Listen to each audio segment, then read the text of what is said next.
Hi viewers, welcome to DG loans. మన ముందున్నారు సునీల్ అన్న గారు. హాయ్ సునీల్ అన్న. హాయ్ చంటి. ఇప్పుడు వచ్చే సిచ్యువేషన్లో ఏంటంటే కార్స్ గురించి మాట్లాడుకుందాం అన్న. ఇప్పుడున్న సిచ్యువేషన్లో చాలామందికి ఏంటంటే ఫస్ట్ కార్ కొనలేని సిచ్యువేషన్లో ఉంటారు. కార్ ఉండాలి, మాకు ఫ్యామిలీ ఉంది, ఒక చిన్న ఫ్యామిలీ ఉంది, మాకు ఒక అంటూ ఒక కళ ఉంటుంది. కార్ అనేది ఒక ఇల్లు ఎలానో, సొంత ఇల్లు ఎలానో కార్ గిట్లా ఉండాలని కళ ఉంటుంది చాలామందికి. అలాంటప్పుడు కొందరికాడ అమౌంట్ ఉండదు, అడ్జస్ట్మెంట్ ఉండదు. దానివల్ల సెకండ్ హ్యాండ్ కార్స్కి వెళ్తారు. అసలు వాళ్ళు సెకండ్ హ్యాండ్ కారు కొనాలనుకునే వాళ్ళకి మీరు ఇచ్చే టిప్స్ ఏంటన్నా? చంటి, నువ్వు అన్నది కరెక్ట్. ఎందుకంటే ఒక్కసారి జాబ్ ఎక్కిన తర్వాత ఎవరైనా సరే నెక్స్ట్ డ్రీమ్ ఉండేది కారే. అవును. వాళ్ళు ఫస్ట్ షోరూమ్ కార్ పెడతానికి కొద్దిగా అఫోర్డబుల్కి కొద్దిగా ఇబ్బంది అయ్యి, ఓకే, లేదా డ్రైవింగ్ కొద్దిగా ఫ్రీ అవుదాము అని ఒక ఆలోచనలో, ఓకే, లేదా దాన్ని అరే కొత్త కార్ తీసుకుని నేను మెయింటైన్ చేయగలుగుతానా, లేదా నన్ను నేను టెస్ట్ చేసుకుందాం అన్న ఒక ఆలోచనతోనే దీనిలోనే సెకండ్ యూజ్డ్ కార్కి వెళ్తారు చంటి. ఓకే.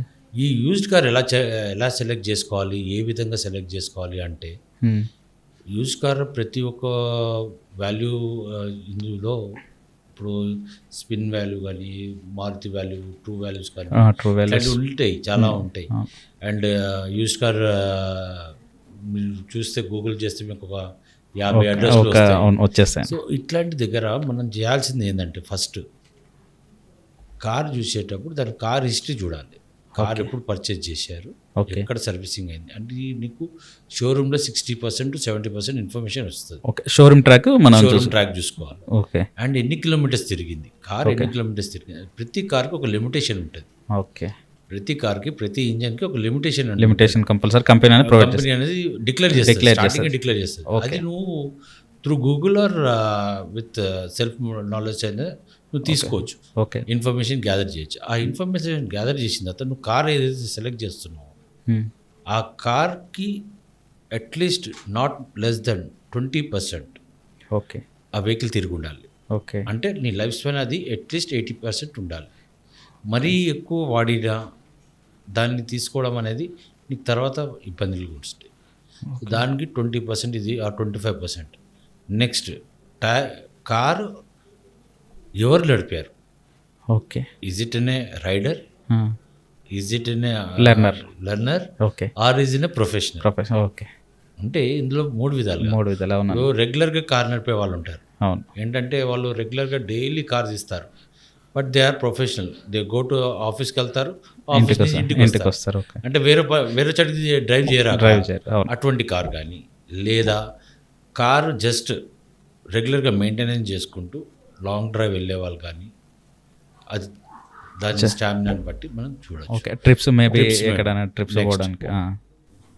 ఫర్ ఎగ్జాంపుల్, నువ్వు అదే కారు నువ్వు వెహికల్ హిస్టరీ చూడలేదు, రైట్, వెహికల్ హిస్టరీ చూడలేదు, యాక్సిడెంట్ వెహికల్ కావచ్చు, ఇంజన్ డౌన్ అయిన వెహికల్ కావచ్చు, ఇంజన్ డెఫిషిట్ వెహికల్ కావచ్చు.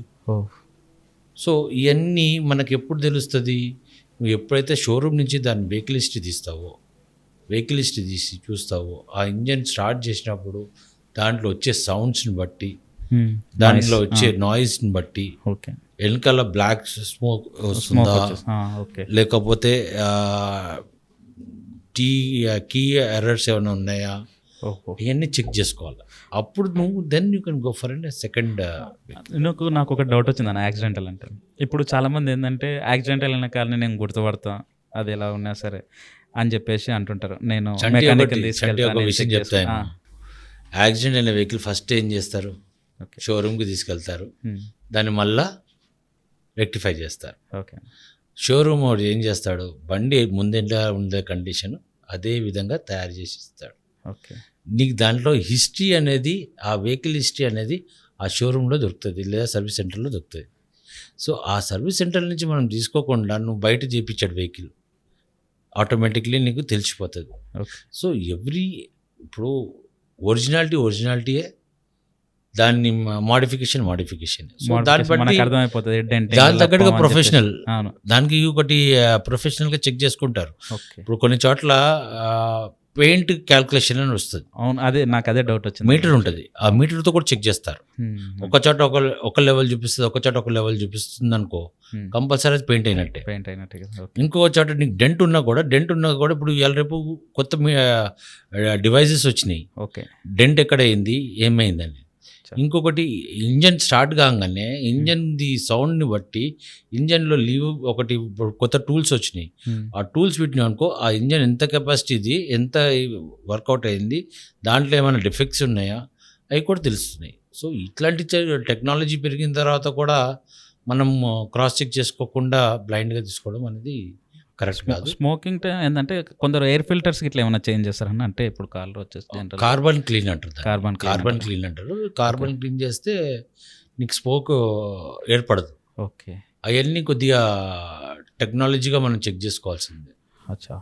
ఇంకొకటి ఏంటంటే నాకన్నా ఇప్పుడు చాలామంది కన్ఫ్యూజ్ అవుతుంటారు, నేను కార్ కొనాలనుకుంటున్నా, డీజిల్ కార్ బెస్టా, పెట్రోల్ కార్ బెస్టా అనే వేరియేషన్స్లో ఉంటారు. అంటే నాకు కొందరు అంటే ఇప్పుడు ప్రీవియస్గా వాడిన ఒక నలుగురు నేను ఎడతారు కార్లు వాడేటోళ్ళు, వాళ్ళ మెయింటెనెన్స్ ఎలా ఉంటుందో తెలియదు, ఇతనికి చెప్తుంటారు మేము డీజిల్ కార్ వాడినా ఇంత మెయింటెనెన్స్ వచ్చింది, పెట్రోల్ తక్కువ వస్తుంది అనేది. దీని మీద మీరు ఎలాంటి అంటే చెప్పగలుగుతారన్న? నేను ఒకటి చెప్తే చండి, ఇందులో ఒకటి కార్ రెగ్యులర్గా యూజ్ చేస్తున్నారు, they can go for a diesel. ఎందుకంటే రెగ్యులర్గా యూజ్ చేస్తున్నారు కాబట్టి ఇష్యూ ఉండదు, ఎందుకంటే దానికి రెగ్యులర్గా ఫ్రిక్షన్ నడుస్తూ ఉంటుంది. డీజిల్ ఎప్పుడైనా సరే డీజిల్ ఇంజన్ ఇప్పుడు ఏదైనా డీజిల్ ఇంజన్ నీకు కంటిన్యూగా రన్ అవుతుంది అనుకో, నీకు ప్రాబ్లం రాదు. డీజిల్ ఇంజన్ ఎప్పుడైతే స్టక్ అవుతుందో, హోల్డ్ అవుతుందో, కొద్దిగా ప్రాబ్లమ్స్ స్టార్ట్ అవుతాయి. అదే పెట్రోల్ అనుకో, ఒక్కసారి క్లీన్ అయిన తర్వాత అది ఎప్పుడైనా మూవ్ అవుతుంది. ఎప్పుడైతే తక్కువ వాడుతుంటారో వాళ్ళు పెట్రోల్ ఇంజన్కి వెళ్ళొచ్చు. ఓకే. అంటే స్టార్ట్ అవ్వదు అంటారు, అంటే స్పార్క్ లైట్స్ ఏదన్నా ఉండేది? లేదు అట్లా అని కాదు, ఇప్పుడు టెక్నాలజీ పెరిగిపోయింది. Diesel engine also is equal to petrol engine లెక్కన క్లీన్ ఉంటుంది. కాకపోతే డీజిల్ ఇంజన్ వల్ల ఏంటంటే నీకు లాంగ్ వెళ్ళినప్పుడు ఆ ఇంజన్ అనేది తట్టుకుంటుంది. పెట్రోల్ ఇంజన్కి డీజిల్ ఇంజన్కి చాలా డిఫరెన్స్ ఉంటుంది. ఓకే, దాని గురించి. ఓకేనా. ఇప్పుడు ఉన్న సిచ్యువేషన్లో మనకు ఎయిర్ బ్యాగ్స్ ఉన్న కార్స్ కొనాలా, ఎయిర్ బ్యాగ్స్ లేని కార్స్ కొనాలా అని చాలామంది, అంటే మామూలుగా బేసిక్గా దేంట్లో ఎయిర్ బ్యాగ్స్ అనేది ఏ విధంగా మనకు ప్రభావితం చూపిస్తుంది అన్న? Air bag is mandatory. ఎందుకంటారా, దాంతోపాటు సీట్ బెల్ట్ ఉపయోగం నువ్వు ఎలా అడుగుతున్నావు అంటే ప్రాణం గొప్పదా ప్రాణం లేని గొప్పదా అంటే ప్రాణమే గొప్ప అని చెప్తారు. సో దానికి ఇప్పుడు నీ సేఫ్టీ గురించనే ఎయిర్ బ్యాగ్స్, నీ సేఫ్టీ గురించే మన సీట్ బెల్ట్. ఆ సీట్ బెల్ట్తోనే నీకు ఆటోమేటిక్ ఎయిర్ బ్యాగ్స్ ఓపెన్ అవ్వడం టెక్నాలజీ కూడా ఉంది. ప్రతి హై అండ్ వెహికల్స్లో ఇప్పుడు హై స్పీడ్లో వెహికల్ అంత స్పీడ్లో వెళ్ళినప్పుడు నీ సేఫ్టీ ఏంటి? సపోజ్ నీకు 4 వైపుల నుంచి ఎయిర్ బ్యాగ్స్ వచ్చినాయంటే యూ విల్ బి కుషన్ అనమాట. అదొక టైప్ ఆఫ్ కుషన్ నీకు సేఫ్ గార్డ్ చేయడానికి ఆపేస్తుంది. ఆ ప్రెషర్ అనేది ఆపడానికి. ఎంతైతే ఫోర్స్గా నువ్వు వెళ్ళి తగులుతావో ఆ ఫోర్స్ని హోల్డ్ చేయడానికి అనేది ఎయిర్ బ్యాగ్. సో ఆ ఎయిర్ బ్యాగ్ అనేది చాలా important. Depends on the car model మీరు ఏది సెలెక్ట్ చేస్తున్నారు అనేది, అన్ని air bags we will be affordable. ఇప్పుడు పోలీసులు ఇట్లా చాలామంది ట్రాఫిక్లో ఏమంటారంటే సీట్ బెల్ట్ పెట్టుకోరంటారు, చాలామంది పెట్టుకోరు అని. దానికి మీరు ఇచ్చేదంటే ఏదన్నా అంటే సీట్ బెల్ట్ ఎందుకు పెట్టుకోవాలని నీకు ఐడియా ఉందా? నాకు లేదు, అందుకే దాని గురించి సీట్ బెల్ట్ టెక్నాలజీ ఏంటంటే ఆ సీట్ బెల్ట్తో పాటు నీది ఆటోమేటిక్ నీ ఎయిర్ బ్యాగ్స్ ఓపెన్ అవుతాయి. ఓకే. వెహికల్ హిట్ అయింది, ఒక సర్టన్ స్పీడ్ మీద వెహికల్ హిట్ అయింది, నీ ఎయిర్ బ్యాగ్ ఓపెన్ అయ్యేది విత్ లాక్తోనే. ఇప్పుడు కొందరు రాజకీయ నాయకులు కానీ, కొందరు మేధావులు కానీ, కొంతమంది యాక్సిడెంట్లో చనిపోయారు. ఇప్పుడు నువ్వు ఆ అనాలిసిస్ తీసావనుకో, వాళ్ళు సీట్ బెల్ట్ పెట్టినందుకు వల్లనే చనిపోయినారు. ఓకే. వాళ్ళు ఒకవేళ ఆ సీట్ బెల్ట్ పెట్టుంటే ఈరోజు కూడా వాళ్ళు ఉండేవాళ్ళు. Okay. So that is the reason. అది సీట్ బెల్ట్ టెక్నాలజీ. అది ఆ సీట్ బెల్ట్తో పాటు ఈ ఎయిర్ బ్యాగ్కి లింకప్ ఉంటుంది. సీట్ బెల్ట్ ఏం చేస్తుంది, మనల్ని ఆపేస్తుంది. ఇక్కడ ఇంత ఫోర్స్కి వెళ్ళి ముందుకెళ్ళి ఆపుతుంది. ఆ ఫోర్స్కి ఇది ఓపెన్ అయినప్పుడు మనకి బ్యాగ్ సపోర్ట్ ఇస్తుంది. సో ఆ టెక్నాలజీ ఉపయోగించి దాన్ని సేఫ్ గార్డ్ పెట్టారు. కానీ నువ్వు సీట్ బెల్ట్ పెట్టుకుని డ్రైవ్ చేయి, లేకపోతే సీట్ బెల్ట్ పెట్టుకోకుండా డ్రైవ్ చేస్తే డ్రైవింగ్ చేంజ్ కాదు, ఏమి కాదు. ఆ సీట్ బెల్ట్ పెట్టుకోవడం వల్ల ఈ ఎయిర్ బ్యాగ్స్ ఓపెన్ అవుతాయి. So that is the only the technology. డ్రైవింగ్కి దీనికి సంబంధమే లేదు అది. ఓకే అన్న. ఇప్పుడు ఒక కార్ని అంటే మేము కార్ కొన్నాం, దాన్ని ఎలా మెయింటెనెన్స్ చేయాలి, అసలు మెయింటెనెన్స్ అంటే ఎలా ఉంటుంది అనేది చాలామంది డౌట్ ఉంటుంది అన్న. దీని మీద మీరు ఏదన్నా వాళ్ళకి ఒక సజెషన్ ఇస్తారా? ఏదైనా కారు Hmm. నువ్వు ఏ కార్ అయినా తీసుకో, Okay. 5 సీటర్ కానీ 7 సీటర్ కానీ ప్రతి కార్కి ఒక కిలోమీటర్ రేడియస్ ఉంటుంది. Okay. ఆ రేడియస్కి మెయింటెనెన్స్ చేయాలి ఓకే. కంపల్సరీ. ఎయిర్ ఫిల్టర్స్ కానివ్వండి, లేకపోతే దాన్ని సర్వీస్ చేపించడం కానివ్వండి, ఆ టైం టు టైం సర్వీస్ చేయించారనుకోండి, ఆ వెహికల్ మీకు లాంగ్ రన్ వస్తుంది. ఓకే అన్న. ఇంకొకటి అన్న, ఇప్పుడు ఏంటంటే మనం ప్రీవియస్గా మాట్లాడింది పెట్రోల్ డీజిల్ గురించో మాట్లాడినాం. ఇప్పుడు నవ డేస్ మొత్తం ఎలక్ట్రిక్ వెహికల్స్ వచ్చినాయి. ఆ ఎలక్ట్రిక్ వెహికల్స్ అనేది అంటే ఏ విధంగా బెనిఫిట్స్ ఉన్నాయి, అసలు ఎలక్ట్రిక్ వెహికల్ వల్ల మనకు ఉపయోగాలేనా కాదా అనేది ఒక చిన్న డౌట్స్ ఉంటుంది. ఎలక్ట్రికల్ వెహికల్ వల్ల ఫస్ట్ అడ్వాంటేజ్ ఏం చెప్పనా, సిటీలో పొల్యూషన్ తగ్గిపోతుంది. నంబర్ 1. నంబర్ 2, ఇప్పుడు ఈ ఇంతకుముందు స్టార్టింగ్లో ఉన్నప్పుడు బ్యాటరీ ఛార్జ్ చేయాలి, దీనికి ఇన్ని కిలోమీటర్లే వస్తుంది, ఎన్ని డౌట్స్ ఉండే. ఇప్పుడు అవన్నీ ఓవర్కమ్ అయింది. బ్యాటరీ కెపాసిటీ మంచిగా పెరిగింది. ఆ వెహికల్కి పొల్యూషన్ లేకుండా ఉంటుంది. నువ్వు ఎంత లాంగ్ వెళ్తే ఒక సర్టన్ కిలోమీటర్స్కి నీకు రీఛార్జ్ పాయింట్స్ ఏర్పడ్డాయి. అన్ని చోట్ల అవగాహన వచ్చింది. ఈవీ వెహికల్స్ ఎక్కడ పడితే అక్కడ మనం ఇంతకుముందు ఛార్జింగ్ కూడా ఇబ్బంది అయ్యేది, ఇప్పుడు అట్లా లేదు. ఇప్పుడు ఛార్జింగ్ పాయింట్స్ ఈవెన్ పెట్రోల్ బంక్స్లో వేయడం జరుగుతుంది.